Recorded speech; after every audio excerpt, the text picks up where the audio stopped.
elles avaient le visage d'enfants, leur corps aussi, et pourtant, ces poupées étaient vendues comme des jouets sexuels.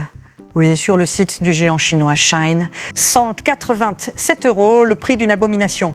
La France est sous le choc, la colère monte, et pour la première fois, le gouvernement menace un géant du e-commerce d'une interdiction pure et simple sur le territoire national.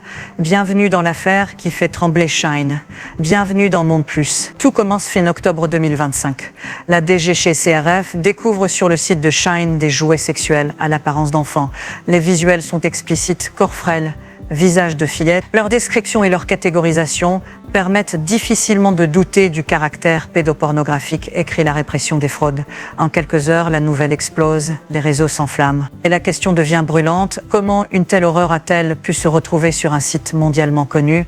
Sur la page incriminée, tout semble d'abord normal. Une photo, une description, un prix. Mais en y regardant de près, le malaise est total. La poupée mesure à peine 1,30 m. Tresses enfantins, tenue scolaire, posture subjective, et tout cela vendu sur Shein. Ces modèles, issus de fournisseurs chinois tiers, ont été mis en ligne sans vérification humaine préalable. Shein plaide l'erreur. Nous avons immédiatement retiré les produits concernés et renforcé nos contrôles. Mais pour beaucoup, c'est trop tard. L'indignation est générale. Dans la rue, la colère est unanime. C'est honteux, s'indigne un passant. Sur les réseaux, le mot-clé « boycott Shein » explose. Puis les politiques s'en mêlent. Sarah El Haïry, haut commissaire à l'enfance, dénonce une plateforme complice.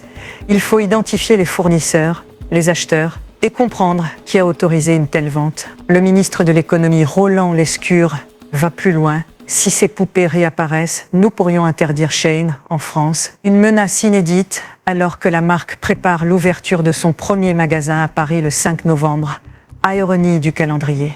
Derrière le scandale, une réalité inquiétante. Shein ajoute chaque jour des milliers d'articles, souvent téléchargés par des vendeurs indépendants. Peu de vérification humaine et une faille. Et dans cette faille, l'horreur s'est glissée.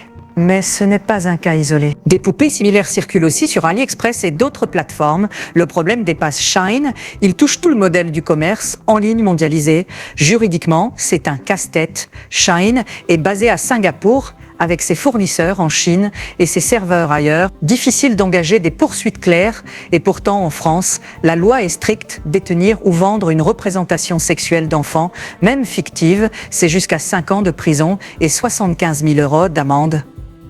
Au-delà de la morale, c'est aussi un choc économique, car Shein, valorisé à plus de 60 milliards de dollars, prépare une entrée en bourse aux États-Unis. Une interdiction française serait un précédent mondial, et pendant ce temps, silence total à Pékin, aucune réaction officielle. Mais un message implicite, les géants chinois du e-commerce ne comptent pas ralentir.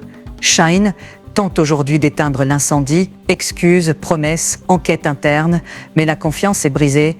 Le gouvernement français ne relâche pas la pression et les internautes, eux, n'oublieront pas, car derrière ces poupées, il n'y a plus qu'un scandale. Il y a un système, celui d'un commerce mondial sans garde-fou, où la morale est optionnelle et où les pires dérives peuvent surgir à un clic de notre panier. C'était Monde Plus, l'actualité mondiale, sans filtre. Abonne-toi pour plus de vidéos d'actualité.